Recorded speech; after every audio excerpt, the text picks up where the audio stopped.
Ketua Wanita UMNO Malaysia Datuk Seri Dr. Nurani Ahmad meluangkan masa menziarahi waris kanak-kanak yang meninggal akibat lemas di Rantau Panjang, Kelantan. Beliau yang juga Timbalan Menteri Perbangunan Wanita, Keluarga dan Masyarakat bertemu dengan keluarga Allahyarham Nur Damia Kaisara Muhammad Sabri dan Allahyarham Siti Aisyah Mazi yang meninggal dunia ketika bermain banjir di Sungai Kampung, Patai Dusun, Kelantan. Terdahulu sebuah akhbar melaporkan pada 24 Disember 2003 yang lalu dua orang kanak-kanak dilaporkan lemas ketika bermain banjir di Sungai Kampung, Pantai Dusun, Baru Pial di Rantau Panjang, Kelantan. Untuk rekod banjir gelombang ketiga di Kelantan telah pulih sepenuhnya selepas Pusat Pembinaan Sementara PPS di Sekolah Kebangsaan SK Gualtoh di Rantau Panjang ditutup pada 3 petang semalam. Sekretariat Pengurusan Bencana Kelantan dalam satu kenyataannya berkata, 26 mangsa banjir yang ditempatkan di PPS yang dibuka pada 16 Disember lalu itu dibenarkan pulang ke rumah mereka hari ini. Timbalan Perdana Menteri Datuk Seri Dr. Ahmad Z. Hamidi memaklumkan bahawa Kerajaan Perpaduan melaksanakan inisiatif mentasi kementerian dalam menunjukkan komitmen menangani dan mengimbangi kos sara hidup rakyat.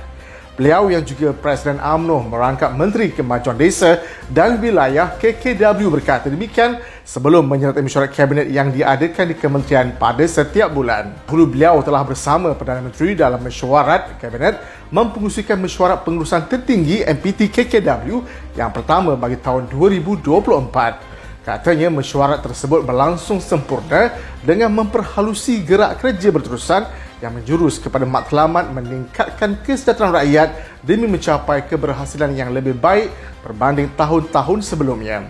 Beliau turut menzahirkan keazaman bagi memberikan khidmat terbaik kepada rakyat dan akan terus berusaha memberi khidmat dengan penuh berintegriti untuk dinikmati oleh rakyat khususnya masyarakat desa. Menteri Besar Johor Dato' Onn Hafiz Ghazi menyuruh rakyat negeri itu agar berhati-hati ekoran amar hujan lebat berterusan tahap terburuk di beberapa kawasan di Johor bermula hari ini. Beliau berharap rakyat sentiasa memantau keselamatan diri dan keluarga serta mematuhi arahan pihak berkuasa dari masa ke semasa. Sebuah akhbar melaporkan laporan daripada Jabatan Meteorologi Johor menunjukkan bahawa hujan lebat berterusan sehingga 7 Januari 2024 dijangka berlaku di daerah Segamat, Keluang, Mersing, Kulai, Kota Tinggi dan Johor Bahru. Sementara itu, laporan terkini situasi banjir di seluruh negara yang dikeluarkan Pusat Kawalan Bencana Negara NADMA memaklumkan dua sungai yang masih berada pada tahap bahaya pagi ini iaitu Sungai Arau, Perlis dengan trend meningkat dan Sungai Kelantan yang menunjukkan trend menurun. Menurut NADMA, setakat ini terdapat 19 jalan tutup akibat bencana banjir, cerun runtuh dan kerosakan jalan raya. Beliau yang juga Timbalan Presiden UMNO berkata beliau sentiasa berrapat dengan kedutaan Jepun dan rakan sejawatnya di negara berkenaan bagi memantau perkembangan terkini kedua-dua insiden itu. Jelasnya setakat ini tidak ada rakyat Malaysia terjejas dalam insiden di lapangan terbang Haneda Tokyo dan di kawasan gempa bumi itu kerana pelajar-pelajar Malaysia tidak tinggal di kawasan berkenaan. Sebuah akhbar melaporkan kira-kira jam 6 petang waktu tempatan pada Selasa lalu pesawat Japan Airlines JAL 516 dari Hokkaido bertembur dengan pesawat pegawai pantai MA722 ketika mendarat di lapangan terbang Haneda mengakibatkan kedua-duanya terbakar. 5 daripada 6 anak kapal pengawal pantai itu terkorban manakala kapten kapal berjaya menyelamatkan diri namun cedera parah. Ketua Perangan UMNO Negeri Kedah Datuk Syaiful Haziz Zainul Abidin membidas Menteri Besar Kedah Datuk Seri Muhammad Sanusi Mat Noor yang berterusan memainkan sentimen isu pertukaran kerajaan.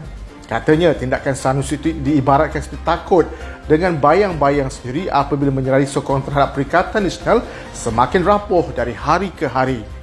Beliau yang juga merupakan Ketua UMNO bahagian Merbuk berkata pelbagai strategi dimainkan PN untuk menggabung. Beliau yang merupakan Ketua UMNO bahagian Merbuk berkata pelbagai strategi dimainkan PN untuk mengaburi mata penyokong namun sekiranya ianya sekadar angan-angan kosong. Beliau yang merupakan Ketua UMNO bahagian Merbuk berkata pelbagai strategi dimainkan PN untuk mengaburi mata penyokong namun sehingga kini ianya sekadar angan-angan kosong. Tegas beliau, kerajaan Madani hari ini sangat stabil bertepatan dengan analogi kerajaan atap konkrit yang digunakan oleh Perdana Menteri. Ditambah pula apabila parti-parti komunen yang menyokong kerajaan menunjukkan kesetiaan. Terdahulu Sanusi dilaporkan menyatakan keyakinan beliau bahawa langkah Dubai menjadi kenyataan namun tidak mendedahkan butirannya.